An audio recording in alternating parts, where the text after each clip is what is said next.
Hola, ¿qué tal? ¿Cómo están? Vamos a desarrollar pues un nuevo tema esta semana. Venimos de parcial, de vacaciones. Entonces, mencionarles que automáticamente pasamos a la unidad número 3, diseño conceptual de arquitectura de sistemas. Como objetivo de la sesión, tenemos crear patrones de diseño. ¿Sí? Eso es lo que vamos a estudiar esta semana y quizás un par de semanas más. Nos vamos a basar en patrones de diseño.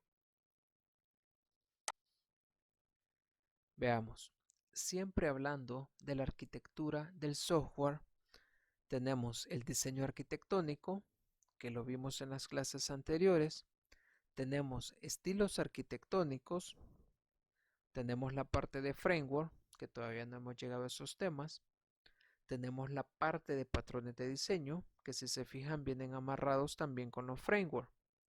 Tenemos bibliotecas y componentes y por último tenemos clases y funciones. Entonces nos vamos a basar ahorita en patrones de diseño. ¿Qué es un patrón? Según la RAE, un patrón es el modelo que sirve de muestra para sacar otra cosa igual. ¿Sí? Eso es un patrón. Veamos acá un ejemplo. Tenemos patrones de costura. Vea, esto para sacar una blusa y tenemos este otro patrón para sacar un pantalón, por ejemplo. ¿Sí? Son patrones, patrones de costura. Se consideran tres niveles dentro de los patrones de software. Tenemos patrones arquitectónicos, los cuales describen soluciones al más alto nivel de software y hardware. Normalmente soportan requerimientos no funcionales, criterios de evaluación. Ya hablamos de requerimientos no funcionales. Patrones de diseño. Describen soluciones en un nivel medio de estructura de software. Normalmente soportan requerimientos funcionales, especificaciones técnicas del sistema. Eso con la parte de patrones de diseño. Patrones de programación describen soluciones en el nivel del software más bajo a nivel de clases y métodos. Normalmente soportan características específicas de un lenguaje de programación. Entonces definamos qué es un patrón de diseño. Son principios generales de soluciones que aplican ciertos estilos que ayudan a la creación de software. Es una descripción de un problema y la solución a la que le da nombre y que se puede aplicar en nuevos contextos. Muchos patrones ayudan a asignar responsabilidades a objetos. ¿Qué es un patrón de diseño? En la ingeniería de software, un patrón de diseño es una solución repetible y general para problemas de ocurrencia cotidiano en el diseño de software. Es importante aclarar que un patrón de diseño no es un diseño de software terminado y listo para codificarse. Más bien, es una descripción o modelo, una template de cómo resolver el problema que puede utilizarse en diferentes situaciones. Generalmente no es buena idea tratar de resolver todos los problemas desde cero. Usualmente es mejor tratar de reutilizar soluciones, conceptos que hayan funcionado en el pasado.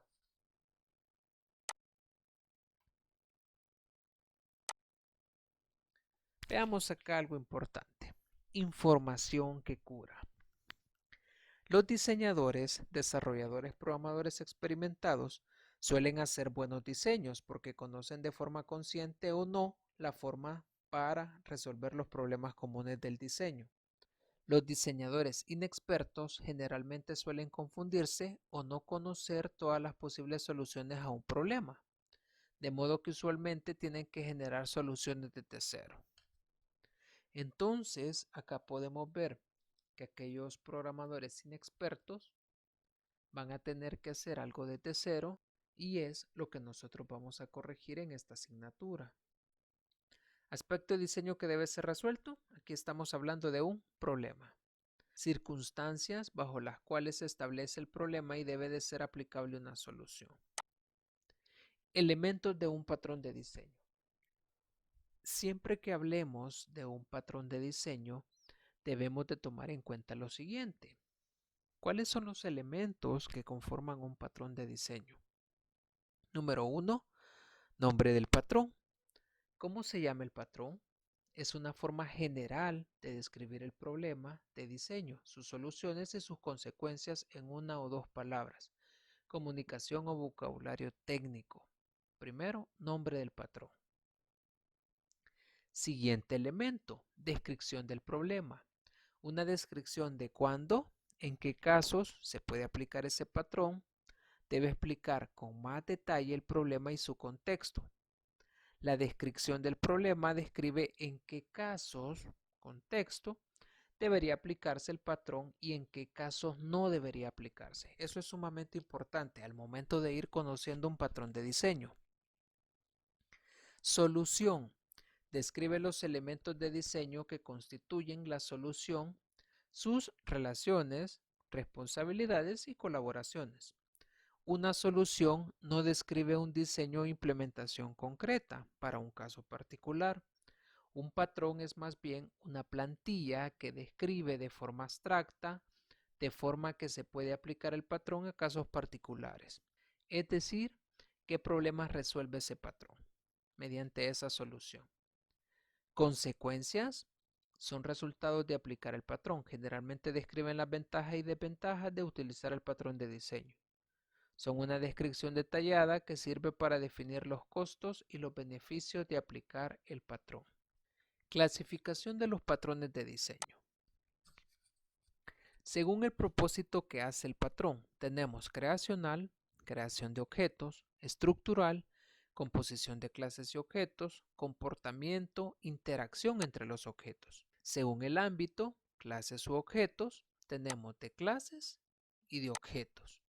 De esta forma podemos clasificar los patrones de diseño. Vea, acá tenemos el propósito creacional, tenemos clase, método de fábrica. Y acá tenemos los objetos, fábrica, abstracta, constructor, prototipo, singleton. Estructural, clase pues no tenemos y tenemos adaptador, puente, compuesto, decorador, fachada, peso mosca, apoderado. De comportamiento, intérprete, método de plantilla, tenemos cadena de responsabilidad, comando, iterador, mediador, memento, observador, estado, estrategia y visitante. Igual tenemos esto mismo acá. Y acá tenemos todos los patrones en inglés. Esta quizás es la forma correcta de identificarlos. ¿Sí? En este caso, patrones creacionales, estructurales o de comportamiento. Patrones de diseño Gantt-Ford. Tenemos creacionales, estructurales y de comportamiento. ¿Sí? Acá los podemos identificar y debemos de conocerlo para qué sirve cada uno de ellos. Patrones de creación. Están relacionados con los procesos de creación de objetos, cómo se obtienen y construyen los objetos. Patrones estructurales. Definen estructuras típicas entre clases y objetos, cómo se acoplan, relacionan, componen y comunican un conjunto de clases. Patrones de comportamiento. Caracterizan la forma en que los objetos se distribuyen responsabilidades. Y acá, si se fija, tenemos las relaciones entre los diferentes patrones de diseño. Aquí puede ver que aparecen tanto patrones creacionales, estructurales y de comportamientos y podemos observar cómo se relacionan entre ellos. LibreGov. Existen varios catálogos de patrones, pero la capacidad de elección todavía se basa en el conocimiento completo de los mismos. Catálogo de patrones más famosos, ahí pues aparece el nombre del libro, donde usted puede descargarlo, buscarlo y utilizarlo. Es uno de los mejores libros que le recomiendo para la parte de patrones de diseño. Encanto de los patrones de diseño. El encanto de conocer patrones de diseño es que hace su solución fácilmente reutilizable, ampliable y mantenible. Cuando trabajas en un problema de programación, la tendencia es programar el problema, no en términos de reutilización, extensibilidad, mantenibilidad u otros problemas de buen diseño. Y eso es donde la mayoría de los programadores deberían trabajar más porque terminan dedicando mucho más tiempo a estos temas que a resolver el problema original. Por ejemplo, es posible que desee crear objetos Java que puedan analizar documentos XML.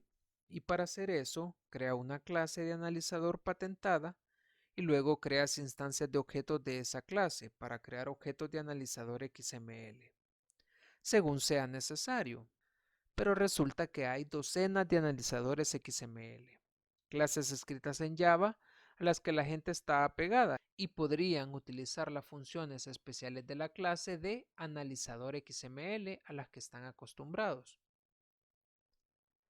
Si había utilizado el patrón factory, habría escrito un código que podría utilizar cualquier clase de analizador XML para crear objetos de analizador, en lugar de codificar una solución.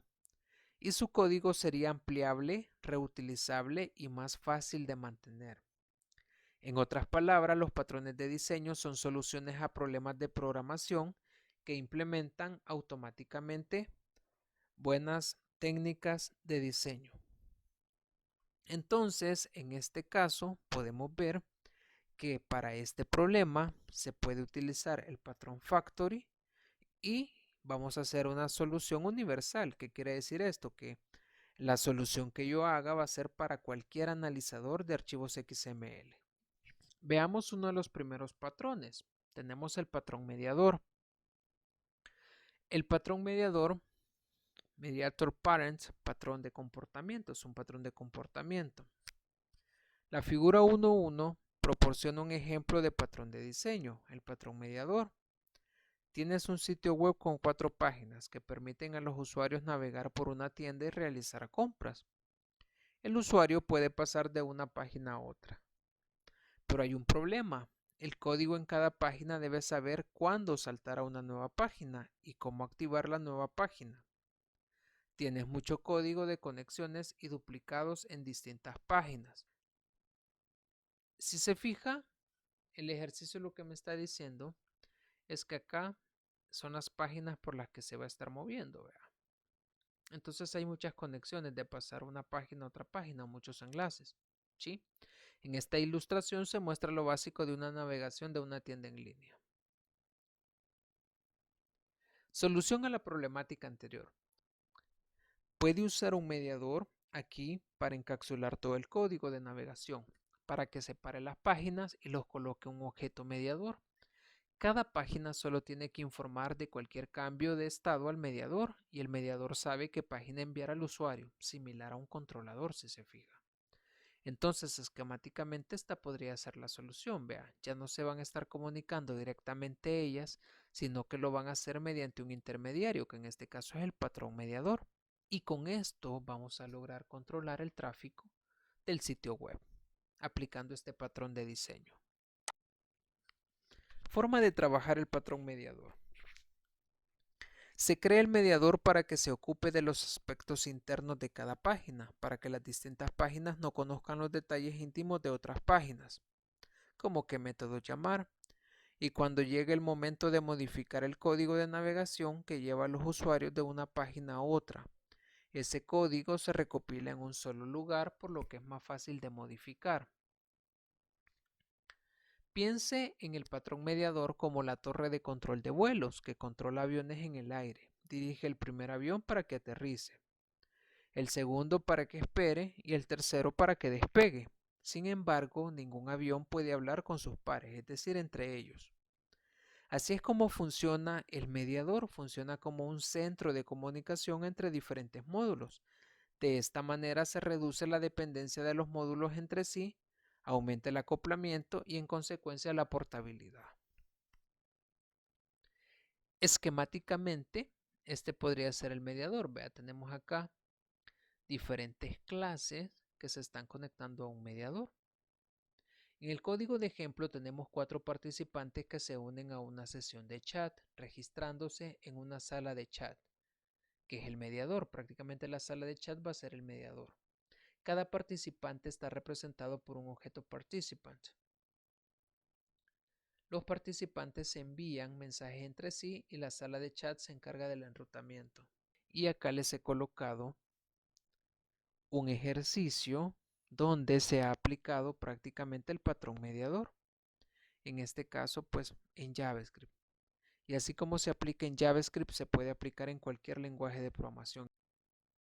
C#, Java, PHP, Python, entre otros. Veamos acá.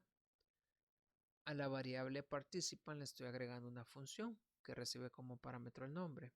Y inicializo, ¿verdad? El nombre y el chatroom como null. Luego acá, a partir de esto, creo un prototipo. ¿Sí? ¿Se acuerda de eso, verdad? Y va a tener dos funciones, ¿sí? Como valores de este prototipo. Send, que es una función que lo que hace es mandar un mensaje, ¿verdad? Luego tenemos una función para recibir. Igual acá pues tiene sus parámetros y lo que va a recibir. Luego tenemos acá la sala de chat o el chat room, que prácticamente este vendría siendo el mediador. Y acá pues inicializo una variable de tipo participantes, un objeto, y va a retornar pues el registro de los participantes, ¿sí? Y en este caso pues lo de las funciones, ¿verdad? Los mensajes que va a ir haciendo, y aquí hay una breve validación. Luego tenemos acá una función loop, y por último tenemos la ejecución, ¿sí? Una función que está ejecutando todo. Acá estoy inicializando con valores. Acá inicializo la sala de chat con cada una de estas variables que hemos creado acá, o uno de estos objetos si lo quiero ver así. Y acá pues tenemos la impresión, lo que queremos ver. Y acá pues imprimimos, ¿sí? Imprimimos prácticamente lo que queremos ver. Les recomiendo que pruebe estos códigos. Y acá se va a ver el uso del patrón mediador. Veamos un segundo patrón de diseño.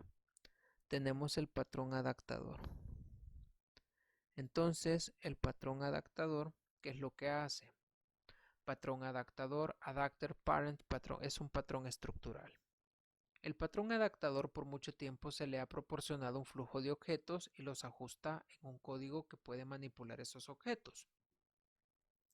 Y acá tenemos dos objetos. Problemática. Ahora digamos que ha habido una actualización. El código no espera los viejos objetos, solo los nuevos. Y los viejos no pueden encajar en el nuevo código. Entonces aquí hay un problema. Es decir, anteriormente, si se fija, teníamos dos objetos. Dos objetos que han estado. Entonces, ¿qué pasa? Ahora viene un nuevo objeto y al crearse este nuevo objeto ya no encajan estas piezas. Véalo como un rompecabezas. Ya no encajan las piezas. Entonces, ¿qué necesito? La solución, ¿cuál va a ser? Crear una pieza nueva que va a ser prácticamente un adaptador. Si no puede cambiar la forma en que se generan los objetos antiguos, en este caso, el patrón adaptador tiene una solución. Crea un objeto de tipo adaptador que exponga la interfaz esperada por el objeto antiguo y el nuevo código. Utilice el adaptador para permitir que el objeto antiguo encaje en el nuevo código. Veamos esto. Forma de trabajar del patrón adaptador. El patrón adaptador traduce una interfaz, propiedades y métodos de un objeto a otra. Los adaptadores permiten que los componentes de programación funcionen juntos. De otro modo no lo harían debido a interfaces no coincidentes. El patrón de adaptador también se conoce como patrón de envoltura. Un escenario en el que se utiliza habitualmente el adaptador es cuando es necesario integrar nuevos componentes y trabajar junto con los componentes existentes en la aplicación, es decir, los componentes viejos. Otro escenario es la refactorización, en la que partes de Otro escenario es la refactorización, en la que partes del programa se reescriben con una interfaz mejorada, pero el código antiguo todavía espera la interfaz original. Esquemáticamente, de esta manera se representa el adaptador. Vea, tenemos un cliente y tenemos un adaptador, ¿verdad? Y acá tenemos la otra parte de código. O acá puede observar que tenemos un vehículo que es un poquito viejo y prácticamente este es nuestro nuevo adaptador para que pueda pues circular bajo los rieles de un tren. Y acá tenemos otro esquema del cliente, el adaptador y el adapter. Veamos un ejemplo. El código de ejemplo muestra un carrito de compras en línea, en el que se utiliza un objeto de envío para calcular los costos de envío.